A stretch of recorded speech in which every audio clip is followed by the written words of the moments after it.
अब देखो बच्चों, अब हम आ जाते हैं नेक्स्ट टॉपिक पर, और ये टॉपिक है कंपाउंड्स ऑफ सल्फर। ओके, तो देखो बच्चों, इस टॉपिक में हम सल्फर के इंपॉर्टेंट कंपाउंड्स और जो हमारे सिलेबस से रिलेटेड है उनको हम डिस्कस करेंगे।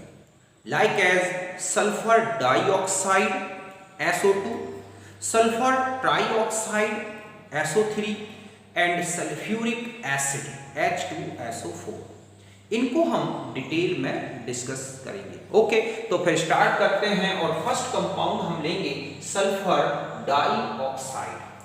तो देखो बच्चों, सल्फर डाइऑक्साइड का कंप्लीट डिस्कशन 3 स्टेप्स में करेंगे। फर्स्ट होगा हमारा प्रिपरेशन, सेकंड होगा इसकी properties and structure, and third topic जो होगा वो होगा यूजेस। तो फर्स्ट में आते हैं प्रिपरेशन। तो सल्फर डाइऑक्साइड का जो प्रिपरेशन है, चाहे वो लैब में हो और चाहे वो इंडस्ट्रियल लेवल पर हो, ये प्रोडक्शन किस तरह से होता है इनको हम इन रिएक्शंस में डिस्कस करेंगे। फर्स्ट है कि सल्फर के कंबस्जन से बनता है SO2, सल्फर को जलाया जाए, एक्सेस ऑफ ऑक्सीजन में तो बनती है SO2, या फिर कॉपर पायराइट और होता है जो उसके कंबस्जन से भी या उसकी रोस्टिंग से भी क्या होता है SO2 बनता है। ओके, थर्ड है कि जो लैब में बनाया जाता है SO2 वो सोडियम सल्फाइड Na2SO3 एक सॉल्ट होता है, उस पर डाइल्यूट HCl की रिएक्शन कराई जाती है, तब SO2 गैस इस तरह से बनती है। ओके, कि लैब में अगर हमें बनाना है SO2 गैस तो सोडियम सल्फाइड लें, उस पर डाइल्यूट H2SO4 या फिर डाइल्यूट क्या HCl इसका यूज किया जाता है, तब SO2 गैस इस तरह से बनती है। ओके, तो ये तो है सिंपल मेथड्स जिनसे SO2 बनाई जाती है। इसके अलावा इंडस्ट्रियल लेवल पर, कॉमर्शियल लेवल पर, लार्ज स्केल पर जो SO2 गैस है वो इस तरह से बनती है। आयरन पायराइट जो ओर होता है उसका कंबस्जन कराया जाता है, तब SO2 गैस इस तरह से बन जाती है।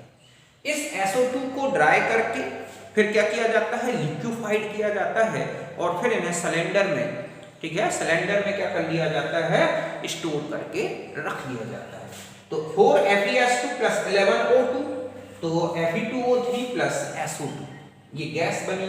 इसको स्टोर कर कैसे किया जाता है, लिक्विफाइड करके, और फिर एक सिलेंडर में स्टोर कर लिया जाता है। तो समझ गए बच्चों कि ये जो मेथड्स हैं, ये जो रिएक्शंस हैं, इन रिएक्शंस के थ्रू क्या होता है, SO2 गैस बनाई जाती है। तो आप इनको नोट करें।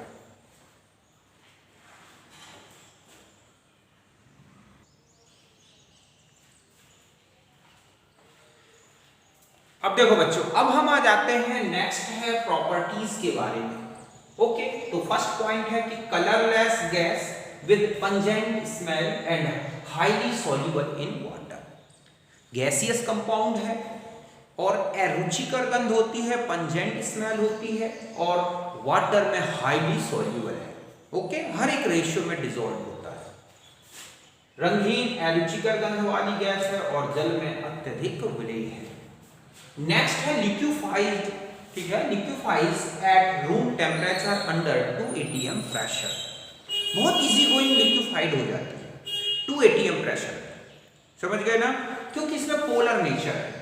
एंड बॉइल्स एट 263 केल्विन, और इसका जो बॉइलिंग पॉइंट है वो है 263। समझ गए बच्चों, आसानी से कमरे के ताप पर 2 atm ताप पर द्रवित हो जाती है, और इसीलिए इसको स्टोर करके लिक्विड फॉर्म में ही रखा जाता है। एंड 263 केल्विन पर ये क्वथनन करती है। नेक्स्ट है कि passed through water form sulphurous acid. ये एक एसिडिक ऑक्साइड है और वाटर में डिसॉल्व होके ऑक्सी एसिड बनाता है, इसको बोलते हैं सल्फ्यूरस एसिड, एक्वस सॉल्यूशन। तो SO2 is the anhydride of H2SO3। H2SO3 का जो एनहाइड्राइड है वो है SO2। नेक्स्ट है कि एसिडिक इन नेचर। आप देखते हैं कि SO2 वाटर में डिसॉल्व होकर सल्फ्यूरस एसिड बनाता है, means SO2 is the acidic oxide, it reacts with alkali to form sulphide salt. Okay, NaOH में डिसॉल्व कर दें तो बन जाएगा Na2SO3, और Na2SO3 प्रेसिपिटेटेड होता है और एक्सेस में अगर SO2 गैस पास कर दी जाए तो बना हुआ प्रेसिपिटेट डिसॉल्व हो जाएगा। ये प्रॉपर्टी लाइक वैसी ही है जैसे CO2 की होती है। CO2 को कैल्शियम हाइड्रोक्साइड एल्कली में पास करते हैं तो बनता है कार्बोनेट, जो प्रेसिपिटेट मिल्की प्रेसिपिटेट देता है, और जब हम ज्यादा एक्सेस में CO2 पास करते हैं तो वो डिसॉल्व हो जाता है। जस्ट यही प्रॉपर्टी किसके साथ होती है? SO2। तो अगर हमें कार्बोनेट सॉल्ट दे रखा हो और सल्फाइड सॉल्ट दे रखा हो, अगर हम ये टेस्ट लगाते हैं डाइल्यूट HCl पास करके और गैस को पास करें हम किसमें, इस तरह से जो है एल्कली में पास करते हैं, तो इस तरह से व्हाइट प्रेसिपिटेट आता है जो एक्सेस में SO2 में डिसॉल्व हो जाता है। तो ये दोनों में ये प्रॉपर्टी मिलती है। ऐसे में आपको डिस्टिंग्विशिंग करना टफ हो जाता है कि कौन सॉल्ट, ये सोडियम सल्फाइड था या कोई कार्बोनेट सॉल्ट था। ओके, तो इस तरह से ये प्रॉपर्टी शो करती है ये बेसिस के साथ। तो यहां तक नोट करते हैं।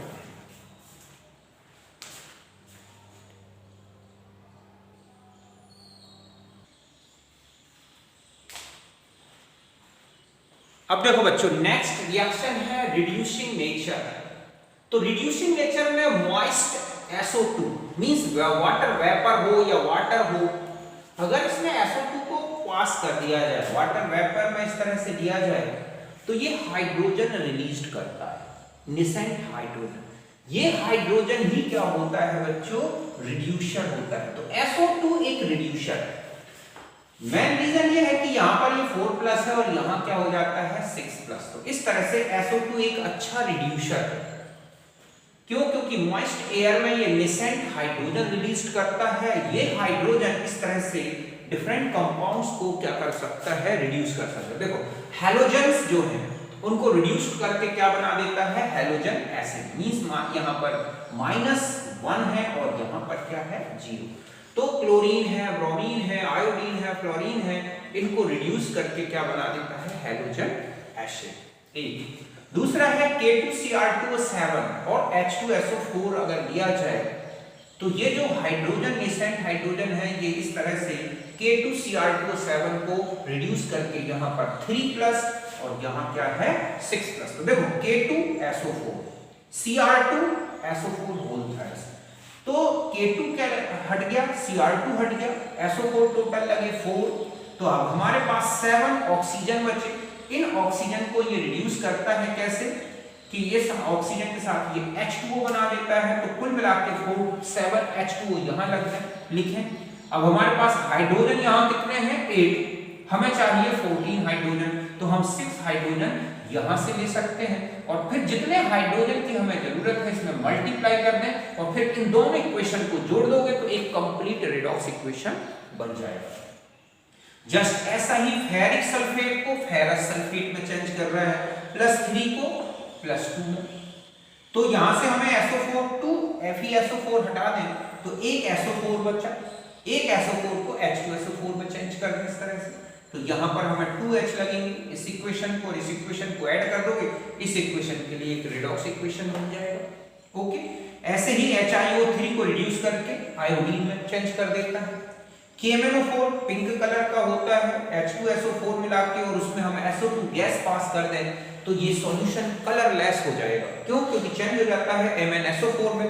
K2SO4 MnSO4, तो कुल मिला के 3 SO4 यूज हुए। हमारे पास 8 ऑक्सीजन है तो हम 8 H2O रिमूव करें। 8 H2O को रिमूव करने के लिए 16 हाइड्रोजन यूज होंगे, जिनमें से 6 तो यहाँ है, तो 10 H और यूज कर लें तो इस तरह से MnSO4 का एक कलरलेस सॉल्यूशन मिल जाता है।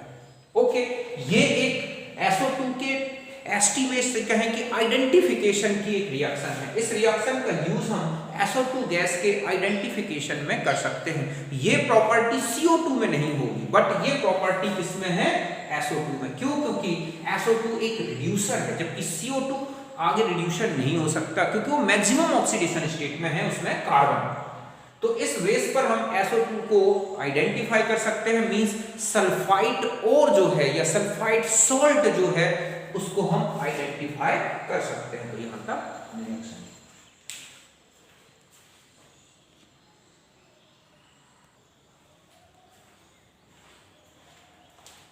अब देखो बच्चों, SO2 जो है वो ऑक्सीडाइजर भी है, क्योंकि जो ऑक्सीजन है, सॉरी जो सल्फर है उसकी ऑक्सीडेशन स्टेट 4+ है, तो वो आगे 6+ में, मींस अगर हम यहां कहें कि ये 4+ है और ये चेंज हो रहा है 6+ में, ओके, तो यहां पर ये रिड्यूसर है, और अगर यहां सल्फर में चेंज हो रहा है या सल्फर 2- में चेंज हो रहा है, तो यहां पर ये क्या है, ऑक्सीडाइजर है।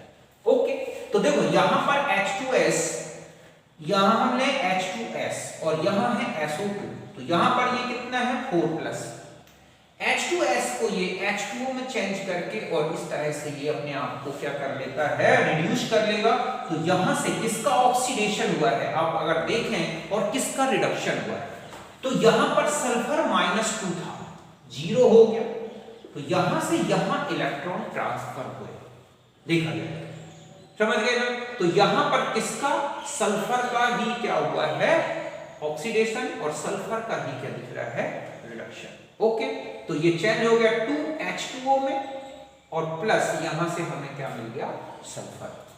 ऐसे ही Mg को ये किस में चेंज कर देता है, MgO में और MgS में। तो यहां 4+ था, अब यहां जाके ये -2 में चेंज हो गया, तो यहां पर भी ये क्या है, ये ऑक्सीडाइजर है। CO को CO2 में चेंज कर रहा है, तो यहां 2+ था, अब यहां 4+ में चेंज कर दिया इसने, तो कुल मिला के यहां सल्फर का फिर ऑक्सीजन हो गया रिडक्शन, तो यहां पर भी सल्फर क्या है, ऑक्सीडाइजर है।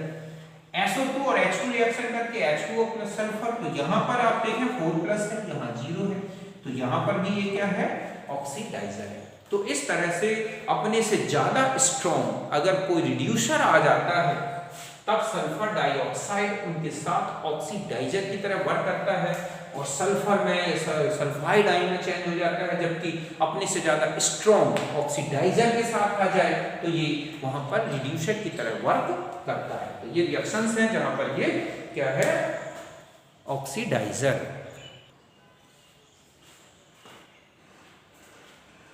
अब देखो बच्चों, अब हम आ जाते हैं, इसकी नेक्स्ट प्रॉपर्टी है और ये है ब्लीचिंग एक्शन।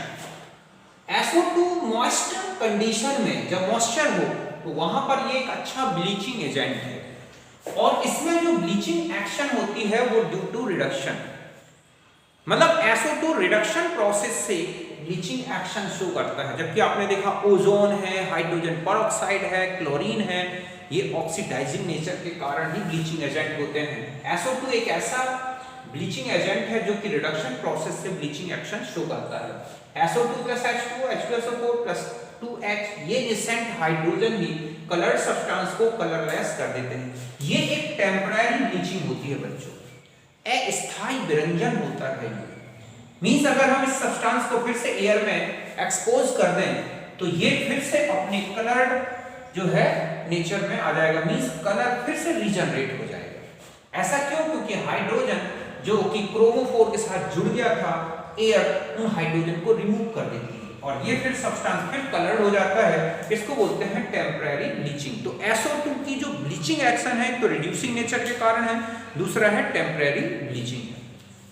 अब हम आ जाते हैं इसके स्ट्रक्चर में। तो यहाँ पर जो सल्फर है, इसकी जो हाइब्रिड स्टेट है वो है sp2, जिसमें ये आप एक हाइब्रिड ऑर्बिटल से कोऑर्डिनेशन बॉन्ड, एक में लोन पेयर और एक सिग्मा, और बाकी जो बची हुई इलेक्ट्रॉन्स हैं वो d पाई p पाई बॉन्डिंग करके और इस तरह से V शेप स्ट्रक्चर बनाते हैं। और इसका जो हाइब्रिड फॉर्म है वो ये है, जिसमें बॉन्ड एंगल है 116.8 डिग्री का, और ये जो बॉन्ड लेंथ चाहे ये हो या ये हो बिल्कुल सेम होती है 1.278।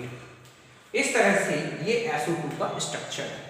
अब हम आ जाते हैं यूजेस। तो देखो इसका यूज होता है पेट्रोलियम और शुगर की रिफाइनिंग में होता है बच्चों, पेट्रोलियम और शुगर के शोधन में होता है। Bleaching for wools and silk, silk और वूल के लिए विरंजक या ब्लीचिंग एजेंट की तरह वर्क करता है, उनकी ब्लीचिंग की जाती है, कलरलेस किया जाता है। एज एंटीक्लोर, किसी सब्सटेंस में क्लोरीन हो तो उसको रिमूव करने में, क्योंकि ये एक रिएक्शन होती है SO2 + Cl2 गिव्स SO2Cl2, तो क्लोरीन को हटा देता है। इसके अलावा डिसइंफेक्टेंट है, ओके, जहां भी सल्फर रहे वो डिसइंफेक्टेंट तो हो गई होगा, और फूड प्रिजर्वेशन में भी यूज होता है। समझ गए बच्चों, जीवाणुरोधी है, जीवाणुनाशी है, और खाद्य पदार्थों के परिरक्षण में यूज होता है। इसके अलावा लिक्विड SO2 एक नॉन एक्वस सॉल्वेंट है जिसमें डिफरेंट टाइप्स की ऑर्गेनिक और इनऑर्गेनिक रिएक्शंस कराई जाती हैं। नॉन एक्वस सॉल्वेंट में अमोनिया लिक्विड, HF लिक्विड और SO2 लिक्विड, इसके अलावा N2O4 लिक्विड, इनका यूज किया जाता है नॉन एक्वस सॉल्वेंट की तरह और इसमें डिफरेंट रिएक्शंस उसी तरह से होती हैं जैसे कि एक्वस मीडियम में होती हैं। तो ये कुछ इंपॉर्टेंट यूजेस हैं। इसके अलावा SO2 का जो यूज है बच्चों सबसे ज्यादा होता है H2SO4 के प्रोडक्शन में, कॉन्टैक्ट प्रोसेस। इसके अलावा आप देखोगे इसमें लेड चैम्बर प्रोसेस, SO2 को SO3 में चेंज किया जाता है, फिर SO3 से क्या बनाया जाता है H2SO4। यहां तक नोट कर।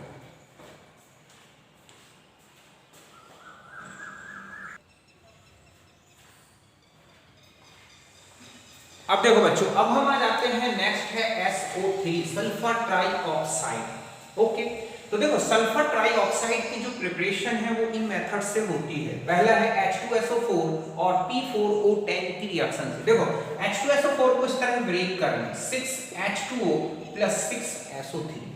ये जो 6H2O है और P4O10 मिलके ये बना 4H3PO4।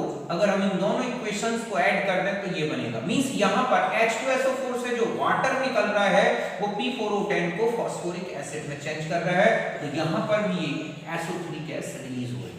ओके, नेक्स्ट है कि Fe2SO4 both thrice ferric sulphate, इसको हीटेड किया जाए तो बनता है Fe2O3 प्लस SO3। ओके, आप 2Fe और 3 ऑक्सीजन यहां से निकाल दें तो Fe2O3, तो बाकी क्या बचेगा 3SO3। ओके, तो एक तो ये बना इस तरह से SO3, और बाकी आप देखोगे एक कॉन्टैक्ट प्रोसेस है और एक लेड चैम्बर प्रोसेस है। लेड चैम्बर में SO2O2 को NO कैटालिस्ट की प्रेजेंस में जब रखते हैं तो बनता है SO3, लेड चैम्बर प्रोसेस कहलाती है। और SO2 प्लस O2 V2O5 की प्रेजेंस में जब ऑक्सीडाइज करते हैं तो बनता है SO3, contact process. Sulphuric acid के प्रिपरेशन की प्रोडक्शन की ये मेथड है। ये 3 फॉर्म्स में मिलता है। ओके, इसके जो हैं 3 फॉर्म्स हैं, एक होता है अल्फा, एक बीटा और एक gamma. Transparent ice like crystal है और हाईली एक्टिव होता है, एक्टिव फॉर्म है। ओके, मेल्ट करता है 17 डिग्री सेंटीग्रेड पर, इसका melting point. Beta form needle crystal, needle like crystals होते हैं और मेल्टिंग पॉइंट है 32.5 डिग्री। और gamma form obtain completely drying of alpha form और इसका मेल्टिंग पॉइंट है 62.2 डिग्री। ओके, ये तो हो गया इसके फिजिकल नेचर के बारे में। अब देखो बच्चों, इसकी केमिकल प्रॉपर्टीज बता दूं।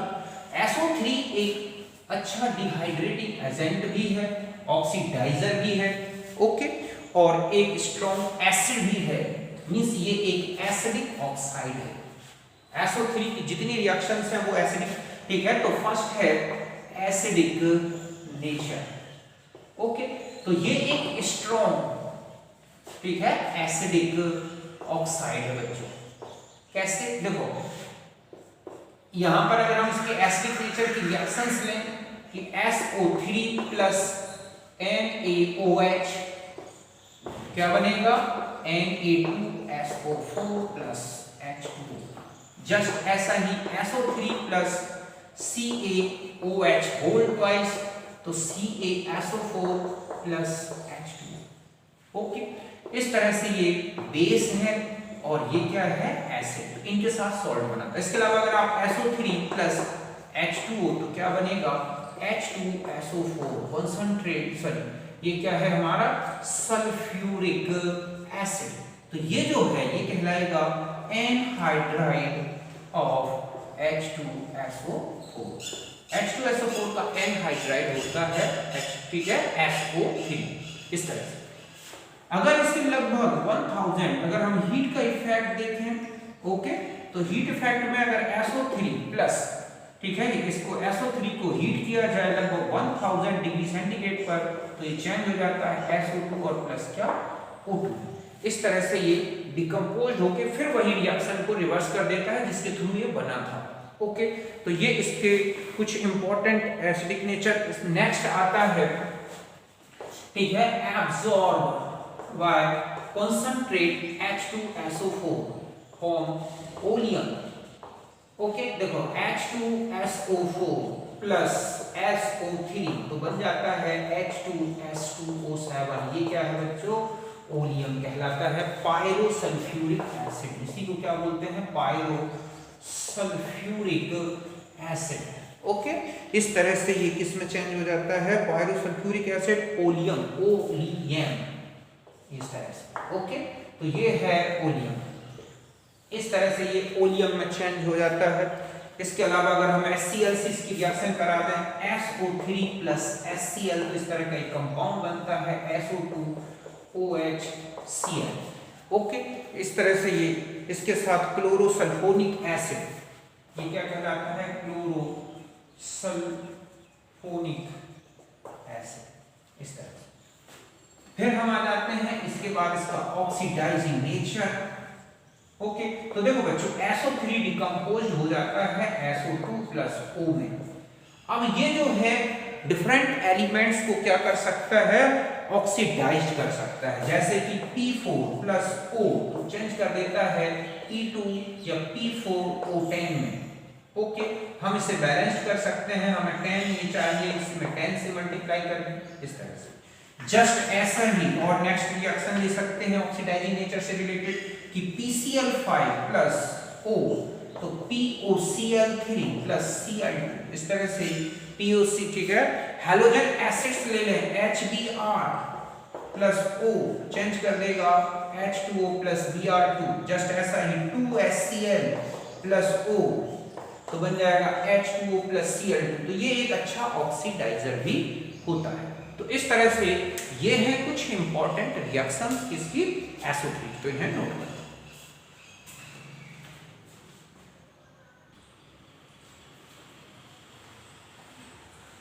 अब देखो बच्चों ये है इसके स्ट्रक्चर्स। गैसियस स्टेट में ये कैसा होता है? ट्राइगोनल और planar. Okay sp2 hybrid state में है, ये इसके रेजोनेंस स्ट्रक्चर है।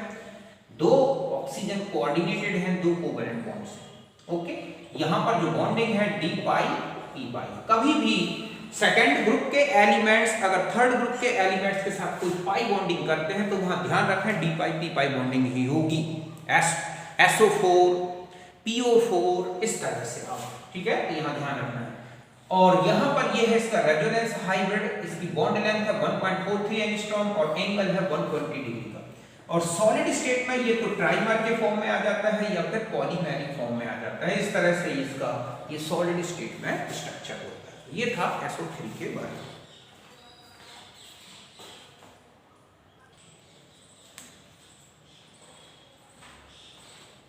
अब देखो बच्चों नेक्स्ट कंपाउंड में आते हैं और ये है sulphuric acid, oil of vitriol. इसी को बोलते हैं किंग ऑफ केमिकल्स, क्योंकि ये एक ऐसा केमिकल है जो बहुत ज्यादा इंडस्ट्रियल यूज्ड होता है, सबसे ज्यादा यूज होने वाला केमिकल है। इसकी प्रिपरेशन में आ जाते हैं। पहला है फ्रॉम ग्रीन विट्रियोल, इसको बोलते हैं हरा कसीस। ओके फेरस सल्फेट जो होता है इसको हीटेड किया जाता है, तब H2SO4 की वेपर बाहर आती है, Fe2O3 प्लस H2SO4 इस तरह से। तो सबसे पहले इसे किससे निकाला गया था? इस फेरस सल्फेट से या ग्रीन विट्रियोल से, इसलिए इसको बोला गया ऑयल ऑफ विट्रियोल।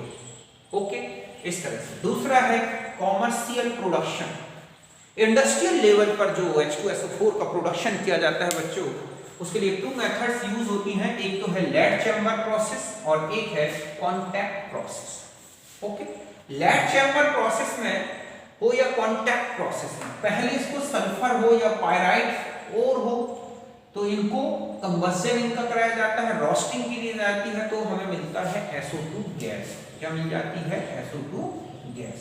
इस तरह से मतलब सल्फर के कंबशन से या फिर पायराइट और जो होता है, चाहे वो आयरन पायराइट हो, कॉपर पायराइट का भी कंबशन कराया जा सकता है। तो इस तरह से यहां निकलता है और ये है SO2 गैस। फिर SO2 गैस को ऑक्सीडाइज्ड करके SO3 में चेंज किया जाता है और इसके लिए कैटालिस्ट यूज होता है NO। NO कहां से आता है? KNO3 और H2SO4 की रिएक्शन से बनता है HNO3 जो डिकम्पोज्ड होकर NO ऑक्साइड देता है। यहां पर आप देख रहे हैं रिएक्टेंट्स जितने हैं, प्रोडक्ट्स हैं और ये जो कैटालिस्ट है ये सब के सब क्या है, गैसियस स्टेट में। तो ये एक क्या है, होमोजीनियस कैटालिसिस। क्या है ये, होमोजीनियस कैटालिसिस। और इसमें जो हीट निकल रही है वो है 46.98 किलो कैलोरी पर मोल। H2O जो SO3 बना, इस SO3 को H2O में डिसॉल्व करते हैं तो बनता है H2SO4 और इसमें भी हीट निकलती है। तो ये एक एक्सोथर्मिक प्रोसेस होती है। ओके, यहां पर इस तरह से H2SO4 का प्रोडक्शन होता है। फिर नेक्स्ट आते हैं, इसमें H2SO4 डाइल्यूट मिलता है, लगभग 60% या 68% तक करीब होता है प्योर, बाकी वाटर है। अब हम आते हैं कांटेक्ट प्रोसेस में। कांटेक्ट प्रोसेस में SO2 का प्रोडक्शन तो इसी मेथड से होता है, मींस सल्फर का कंबस्शन करा दिया जाए या पायराइट ओर को इस तरह से ऑक्सीडाइज किया जाए तो SO2 बनता है। SO2 और O2 से SO3 बनाया जाता है। इसमें कैटालिस्ट होता है V2O5 या प्लेटिनम एस्बेस्टोस। ठीक है, इनका यूज होता है क्योंकि ये सॉलिड है और ये गैसियस स्टेट में है। तो ये जो है ये है हेट्रोजीनियस कैटालिसिस। क्या है ये, हेट्रोजीनियस कैटालिसिस। होमोजीनियस मतलब समांगी उत्प्रेरण और ये है विषमांगी उत्प्रेरण। ये तो जानते होंगे कि जब रिएक्टेंट, प्रोडक्ट्स और कैटालिस्ट की डिफरेंट स्टेट्स हों या कैटालिस्ट और रिएक्टेंट की डिफरेंट स्टेट्स यहाँ दो की देखी जाती हैं तो वो कहलाता है, जब सेम हो तो होमोजीनियस और डिफरेंट हो तो हेट्रोजीनियस। ओके, मिनिमम रिएक्टेंट और कैटालिस्ट अगर सेम दिख रहे हैं तो होमो और डिफरेंट दिख रहे हैं तो हेट्रो। यहाँ पर जो SO3 बनता है उसे कॉन्सेंट्रेट H2SO4 में अब्सॉर्ब किया जाता है। इसमें किसी भी प्रकार का हीट चेंज नहीं आता। यही इसका सबसे बड़ा बेनिफिशियल बेनिफिट है कि इसमें हीट रिलीज नहीं होती इस प्रोसेस में। बाकी इतनी हीट तो यहाँ पर भी निकलेगी। और फिर इस जो ओलियम बनता है H2SO7 उसमें वाटर मिला के डिजायरेबल कंसंट्रेशन का H2SO4 बना दिया जाता है। 98% तक प्योर H2SO4 बन सकता है। ओके, तो ये मेथड्स हैं किसकी, H2SO4 के प्रोडक्शन का। तो आप इन्हें नोट करें।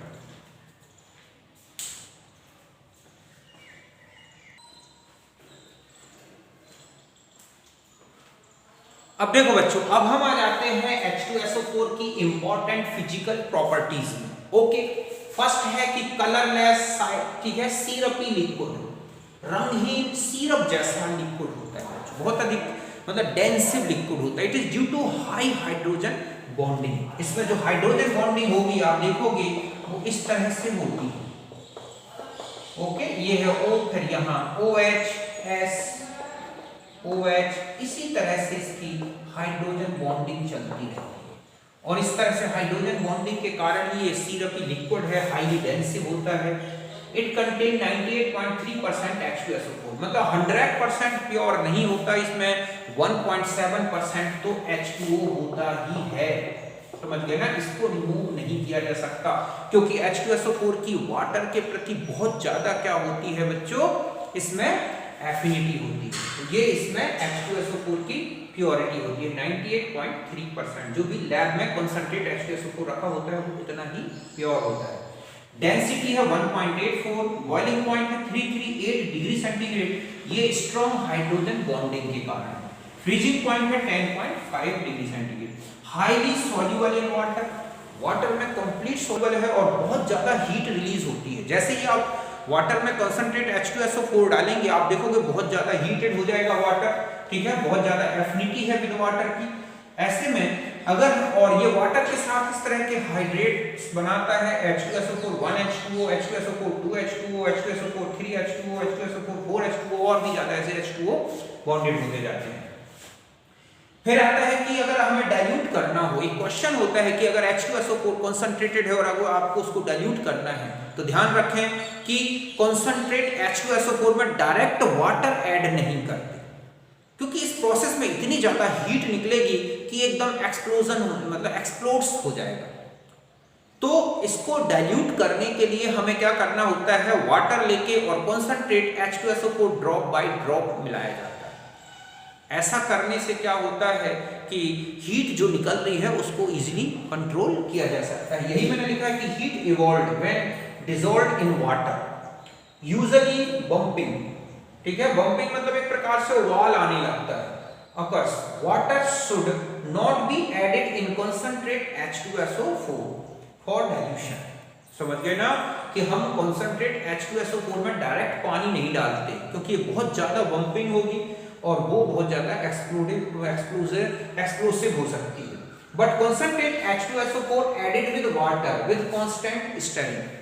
अगर हमें डाइल्यूट करना है तो हम H2SO4 ले लें कंसंट्रेट और ड्रॉप बाय ड्रॉप धीरे धीरे मिलाते हैं वाटर में और स्टिरर करते रहते हैं. इससे हीट जो निकल रही है उसको कंट्रोल किया जा सकता है. समझ गए बच्चों कि जब इसमें जल मिलाया जाता है तो बहुत अधिक ऊष्मा निकलती है.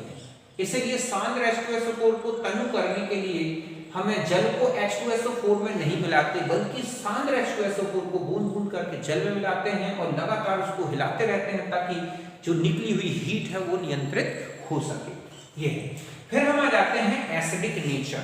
तो आप देखोगे कि जो H2SO4 है ये एक क्या है, स्ट्रॉन्ग डाइबेसिक एसिड होता है. बहुत ही स्ट्रॉन्ग डाइबेसिक एसिड है. ओके.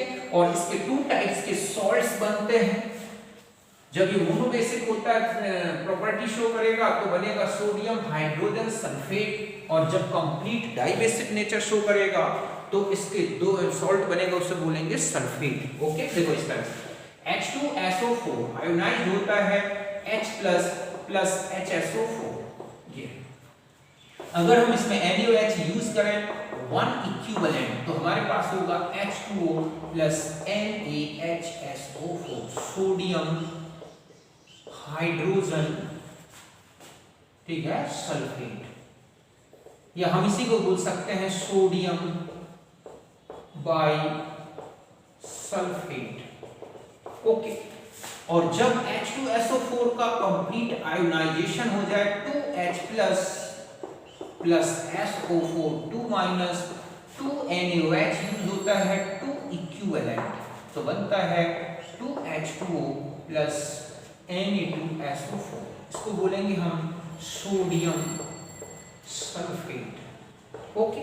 तो जितने भी इस तरह के जो है बेसिस है चाहे वो स्ट्रॉन्ग हो चाहे वीक इन सब के साथ सॉल्ट बनाता है. हम ये कहें कि NH4OH ले लिया जाए और H2SO4 से रिएक्शन करा दें तो बन जाएगा Na2SO4 प्लस 2H2. तो वीक एसिड से भी रिएक्शन करता है, वीक बेसिस से भी रिएक्शन करता है, स्ट्रॉन्ग बेसिस से भी रिएक्शन करता है और इस तरह से 2 टाइप्स के सॉल्ट्स बना सकता है. ये इसका एसिडिक नेचर है. दूसरा होता है इसका जो नेक्स्ट नेचर है वो है डिहाइड्रेटिंग. ओके. डिहाइड्रेटिंग नेचर, ठीक है. तो ये है जल निर्जलीकारक. कौन सा प्रॉपर्टी है बच्चों, ये निर्जलीकारक. तो H2SO4 जो होता है H2SO4 कॉन्सेंट्रेट हैविंग, ठीक है, great affinity with water. Therefore, ठीक है, water molecules removed from compound. समझ गए बच्चों कि इसकी जल के प्रति बंधुता बहुत ज्यादा होती है. सांद्र H2SO4 की जल के प्रति बंधुता बहुत ज्यादा है, इसलिए ये जो कंपाउंड्स होते हैं उनमें से वाटर को रिमूव कर देता है. देखो कैसे, जैसे C6H12O6 प्लस H2SO4 कॉन्सेंट्रेट आप डालेंगे तो देखेंगे कि बचेगा 6C plus H2SO4 into 6H2. Carbon black बचेगा. क्या हो जाएगा, कार्बन ब्लैक, कार्बन का पाउडर बचेगा. एक डिहाइड्रेशन कर देगा. जस्ट ऐसा ही C2H5OH लें और H2SO4 के साथ रिएक्ट करा दें तो देखोगे आप ये एल्कीन बना देगा. Okay. H2SO4 into H2 water को रिमूव कर देता है. जस्ट ऐसा ही आपने देखा था COOH. अगर हम इसे कॉन्सेंट्रेट H2SO4 के साथ हीट करते हैं तो CO2CO, ठीक है, और प्लस H2O कार्बन मोनोऑक्साइड की प्रिपरेशन की एक मेथड होती है. जस्ट ऐसा ही अगर हम फॉर्मिक एसिड लें, इसको कॉन्सेंट्रेट H2SO4 के साथ हीट कर दें तो किस में चेंज कर देगा इसको, ठीक है, H2O और प्लस क्या, CO. तो यहां से भी वाटर का रिमूव कर देता है. जो H2SO4 तेजाब बोला जाता है, अगर हमारी स्किन में पड़ जाए तो स्किन से वाटर रिमूव कर देगा और हमारी स्किन में कार्बन बचेगा, जिसके कारण ही जल जाती है स्किन। ओके, इस तरह से स्ट्रॉन्ग कोरोसिव नेचर जो है इसका, ये डिहाइड्रेटिंग नेचर के कारण ही ये बहुत ही स्ट्रॉन्ग क्या होता है, एसिड होता है। इस तरह से वाटर मॉलिक्यूल को टोटली क्या कर देता है बच्चों, रिमूव्ड कर देता है। ओके, अब हम आ जाते हैं इसकी ऑक्सीडाइजिंग नेचर की कुछ इंपॉर्टेंट प्रॉपर्टीज। ओके, तो इसका जो सबसे ज्यादा यूज होता है वो डिहाइड्रेटिंग एजेंट के फॉर्म में होता है और इस तरह से और एसिडिक नेचर में। अब हम आ जाते हैं oxidising nature. Okay, oxidising nature में देखोगे कि जो H2SO4 है जब डिकम्पोज्ड होता है तो H2O प्लस SO2 और प्लस क्या O, यही डिसेंट जो ऑक्सीजन है ऑक्सीडाइज्ड कर देती है। ओके, ऑक्सीजन, ये ऑक्सीजन किसको किस में ऑक्सीडाइज करती है, देखो कार्बन को किसमें, CO2, मतलब C+2O gives CO2। ओके, हम इसमें 2 से मल्टीप्लाई करें और इसको ऐड कर दें तो हमारा एक कंप्लीट रिडॉक्स रिएक्शन में आ जाएगा। ऐसे ही सल्फर है, इसको ऑक्सीडाइज करता है तो बना देता है SO2, सल्फर को SO2 में H2S ले लें प्लस O तो चेंज कर देता है H2O और प्लस क्या SO2, सॉरी, और S बाहर हो जाता है। इस तरह से H2S को H2O और S में ऑक्सीडाइज्ड कर देता है। और इंपॉर्टेंट रिएक्शंस देखते हैं हम, और किस किस को क्या रिएक्शंस करता है। ठीक है, सल्फर HBr, हैलोजन एसिड्स, अगर हम हैलोजन एसिड्स जैसे कि HBr ले लें O और कंसंट्रेट H2SO4 तो H2O प्लस Br2, ठीक है, 2HCl ले लें प्लस O तो बना देगा H2O प्लस Cl2। ओके, इस तरह से ये ऑक्सीडाइजर है, स्ट्रॉन्ग ऑक्सीडाइजर की तरह वर्क करता है। ऐसे ही Ki है, KBr है, और भी रिएक्शंस देखो, Ki plus H2O plus O क्या चेंज कर देगा, KOH प्लस आयोडीन। ऐसे ही KBr ले लें हम, okay, plus H2O plus O तो ये क्या हो जाएगा 2KOH प्लस Br2। जस्ट ऐसा ही कॉपर सल्फेट को पहले कॉपर सल्फेट में पहले ऑक्सीडाइज करता है CuO में, फिर CuO प्लस H2SO4 चेंज कर देता है CuSO4 प्लस H2O में तो Cu। तो इस तरह से ये जो ऑक्सीजन रिलीज है आप इससे बैलेंस्ड करना है आपको, समझ गए ना। इस तरह से ये ऑक्सीडाइजर है। ऐसे ही फास्फोरस की बात करें कि फास्फोरस के साथ H2O की तो P4 प्लस, ठीक है, 6H2O प्लस O, अभी हम देखते हैं तो बदल देता है H3PO4 में 6H2O ऑक्सीजन हो गए 16 में से 6 तो 10 है। जस्ट आयोडीन के साथ रिएक्शन कर ले तो H2O प्लस O तो कन्वर्ट कर देगा HiO3 में। ओके, तो यहाँ पर 2H2O ऑक्सीजन हो गया 6 में से ये है तो 5। इस तरह से ये एक अच्छा ऑक्सीडाइजर है और डिफरेंट रिएक्शंस में इस तरह से ऑक्सीडेशन शो करता है। तो ये इसकी ऑक्सीडाइजिंग नेचर से रिलेटेड रिएक्शंस थी। इसके अलावा आपने देखा होगा ऑर्गेनिक केमिस्ट्री में भी खूब आता है H2SO4 एरोमेटिक कंपाउंड की सल्फोनेशन कराने में इसका यूज होता है ना। कि नेक्स्ट है कि sulphonation of aromatic compounds means ring. आपने देखा बेंजीन है, अगर हम बेंजीन की रिएक्शन H2SO4 से करा दें तो बनता है benzene sulphonic acid SO3H plus H2O। Okay, ये एक रिवर्सिबल रिएक्शन होती है सल्फोनिक एसिड ये वाली रिएक्शन। तो इस तरह से बेंजीन सल्फोनिक एसिड बनता है। अगर हम यहाँ पर फिनॉल ले लें और H2SO4 से रिएक्शन करा दें तो आप देखोगे कि ये इस तरह से OH SO3H प्लस H2O बना देगा। एनिलीन के साथ करा दें। इस तरह से आपने देखा होगा एरोमेटिक कंपाउंड्स के सल्फोनेशन में इसका यूज होता है सल्फोनेटिक एजेंट के फॉर्म में। तो इस तरह से ये इन रिएक्शंस में जो है सल्फोनेशन करता है। इसके अलावा आप देखोगे कि ये कुछ सॉल्ट्स में से ज्यादा वोलेटाइल एसिड्स को क्या कर देता है, हटा देता है। जैसे कि आपने देखा होगा NaCl और H2SO4 इसकी रिएक्शन करा दें तो आप देखेंगे NaCl, सॉरी यहाँ पर मिल जाएगा हमें HCl प्लस NaHSO4 मींस यहाँ से Cl को रिमूव करके HCl में ज्यादा वोलेटाइल एसिड में चेंज कर देता है। जस्ट ऐसा ही NaNO3 लें, H2SO4 का रिएक्शन करा दें तो आप देखेंगे NaHSO4 प्लस HNO3 का फॉर्मेशन होगा। जस्ट ऐसा ही Ca3PO4 whole twice plus H2SO4 की रिएक्शन देखें तो चेंज कर देगा H3PO4 प्लस CaSO4। ओके, ये इस तरह से। तो यहां पर आपने देखा कि ये जो है अपने से ज्यादा वोलेटाइल जो एसिड्स हैं उनमें चेंज कर देता है मेटल, डिफरेंट मेटल्स को। इसके अलावा प्रेसिपिटेशन रिएक्शन में चले जाए।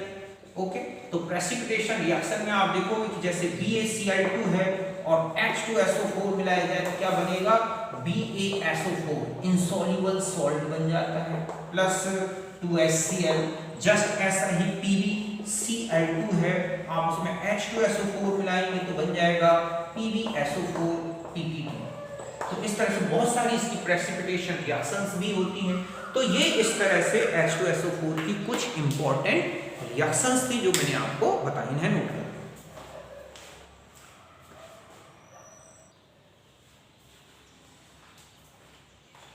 अब देखो बच्चों, H2SO4 के कुछ इंपॉर्टेंट यूजेस में आ जाए। पहला है preparation of fertilisers, ammonium sulphate, super phosphate of lime, इनकी प्रिपरेशन में इसका यूज होता है। इसके अलावा manufacture of rayon, artificial silk जो होता है, लेड स्टोरेज बैटरी में आप देखते हैं H2SO4 का यूज होता है। डिहाइड्रेटिंग एजेंट्स तो मैंने आपको बताया, लैब में रिएजेंट के फॉर्म में रखा होता है। Pickling, cleaning of metal surface इसमें यूज होता है। पेट्रोलियम रिफाइनिंग में यूज होता है। मैन्युफैक्चर ऑफ TNT, नाइट्रोग्लिसरीन, इस तरह से इनके यूज है ना। पिक्रिक एसिड यहाँ पर ये कैटालिस्ट की तरह वर्क करता है तब इनके प्रोडक्शन। किसी भी देश की जो प्रॉस्पेरिटी है, समृद्धता है, वो उस देश में H2SO4 की खपत से मापी जाती है। जितना ज्यादा H2SO4 कंज्यूम होगा उसमें उस जो है कंट्री में उतनी ही ज्यादा इंडस्ट्रीज होंगी, समझ गए ना, क्योंकि सबसे ज्यादा इंडस्ट्रियल यूज जो है वो किसका है, H2SO4 का। तो ये कुछ इंपॉर्टेंट यूजेस थे। अब मैं कुछ सल्फर के जो है ऑक्सी एसिड्स और बता दूं और उनके स्ट्रक्चर, तब हमारा जाके ये यूनिट में ये चैप्टर फिनिश हो जाएगा। तो हम देखते हैं इंपॉर्टेंट, ठीक है, oxy acids of sulphur. Okay, तो देखो बच्चों, सल्फर के कौन कौन से एसिड हैं। पहला तो है H2SO3, इसको क्या बोलते हैं, सल्फ्यूरस एसिड। हालांकि ये स्टेबल नहीं है, आप इसका स्ट्रक्चर देखोगे तो ये इस तरह से होगा। ओके, इस तरह का एक लोन पेयर बचा होता है। ये भी क्या है, डाइबेसिक, और एक रिड्यूसर भी होता है, क्योंकि अभी ये H2SO4 में चेंज हो सकता है। डाइबेसिक क्यों, क्योंकि इनमें दो OH हैं। आप देखोगे इसमें जो हाइब्रिडाइजेशन होगा वो sp3 होगा। ओके, आप देखोगे जितने भी सल्फ्यूरिक एसिड के जो सल्फ्यूरिक एसिड्स हैं, सॉरी, जितने भी ऑक्सी एसिड्स हैं सल्फर के, वो सब के सब डाइबेसिक आपको दिखेंगे। H2SO4, ओके, ये क्या है, सल्फ्यूरिक एसिड। ओके, इसके स्ट्रक्चर में आप देखोगे double bond O, double bond O, OH और OH, इस तरह से ये भी डाइबेसिक है। और ये केवल ऑक्सीडाइजर हो सकता है, रिड्यूसर नहीं हो सकता, क्योंकि यहाँ पर 6+ स्टेट है और हाइब्रिडाइजेशन है sp3। ओके, नेक्स्ट में आ जाते हैं। फिर होता है एक थायोसल्फ्यूरिक एसिड, थायोसल्फ्यूरिक एसिड H2SO3। आप इसका स्ट्रक्चर में देखोगे एक सल्फर जुड़ा हुआ है इसमें, इस तरह से, ऐसे इसका स्ट्रक्चर H2SO3। ये वाला सल्फर इस तरह से ये, तो ये भी एक अच्छा रिड्यूसर होता है। नेक्स्ट में चले जाए हम। ओके, नेक्स्ट जो है सल्फ्यूरिक एसिड हो गया। फिर आता है पायरोसल्फ्यूरिक एसिड, ये हम इसी को बोलते हैं ओलियम, H2S2O7। आप देखोगे इसका स्ट्रक्चर अगर हम देखें तो वो ऐसा दिखेगा। ओके, ओ, या हम ऐसे डबल बॉन्ड लगा दें, O, double bond O, OH, double bond O, OH, तो यहाँ पर एक इस तरह से ऑक्सीजन लिंकिंग है। ओके, फिर हम आ जाते हैं परमोनो सल्फ्यूरिक एसिड, या हम इसी को बोलते हैं कौन सा, Caro acid. Okay, Caro acid, तो इसमें आप देखोगे इसका फॉर्मूला होता है H2SO5 पर इसलिए बोलते हैं क्योंकि इसमें हाइड्रोजन परऑक्साइड की परऑक्साइड लिंकेज दिखेगी आपको, OOS डबल बॉन्ड O और ये है OH। इस तरह का स्ट्रक्चर होगा यहाँ पर, ये है परऑक्साइड लिंकेज। फिर है पर डाइसल्फ्यूरिक एसिड H2S2O7 और इसका स्ट्रक्चर होगा OH double bond O double bond O O। इसमें दोनों तरफ SO3 सल्फोनिक ग्रुप जुड़े हैं और इसको बोला जाता है कौन सा एसिड, मार्शल एसिड, पर डाइसल्फ्यूरिक एसिड। पर डाई पर यूज हुआ है इनके परऑक्साइड लिंकेज के लिए। ओके, इसके अलावा और देखो थायोनिक एसिड, डाइथायोनिक, ट्राइथायोनिक, टेट्राथायोनिक, इस तरह से। तो हम थायोनिक एसिड सीरीज में आ जाएं। ओके, फॉर्मूला है H2S2O6, ये है डाइथायोनिक एसिड। इसमें दो सल्फर एक दूसरे से इस तरह से कांटेक्ट में होते हैं, डायरेक्ट जुड़े हुए हैं, समझ गए ना। तो यहाँ पर ऑक्सीडेशन स्टेट अगर आप देखेंगे तो यहाँ 5+ आएगी। अगर कहा जाए ट्राइथायोनिक एसिड, ओके, तो ये HOS double bond OS double bond O double bond OH। Tetrathionic acid HOS double bond O double bond S यहाँ पर फिर इस तरह से जुड़े होते हैं। ऐसे ही पॉलीथायोनिक एसिड तक ये इस तरह से बहुत सारे इसके एसिड्स हैं जो इसकी कैटेगरी में आते हैं। तो परमोनो पायरोथायोनिक एसिड, तो ये सब आपने देखा, इन सब में दो ही प्रोटॉन्स दिख रहे हैं, सबके सब डाई बेसिक हैं। तो आप देखोगे इन सब में जो ऑक्सीजन है, एक कॉमन पॉइंट देखें, सबके सब डाई बेसिक हैं। एक टेट्राहेड्रल जो जियोमेट्री है सल्फर की वो टेट्राहेड्रल होती है। तीसरा है इनमें आप देखोगे सल्फर जो है टेट्राहेड्रल कंडीशन में मिनिमम, ठीक है, तो 2 OH डाइबेसिक है, sp3 हाइब्रिडाइजेशन है सब में, और इसका टेट्राहेड्रल जियोमेट्रिकल शेप है। ये इनकी कुछ इंपॉर्टेंट, एक को छोड़ दें तो ज्यादातर मैक्सिमम सल्फर जो मैक्सिमम जो ये हैं क्या ऑक्सी एसिड्स, उनमें या तो +5 दिख रही है या फिर क्या दिख रही है +6 ऑक्सीडेशन स्टेट।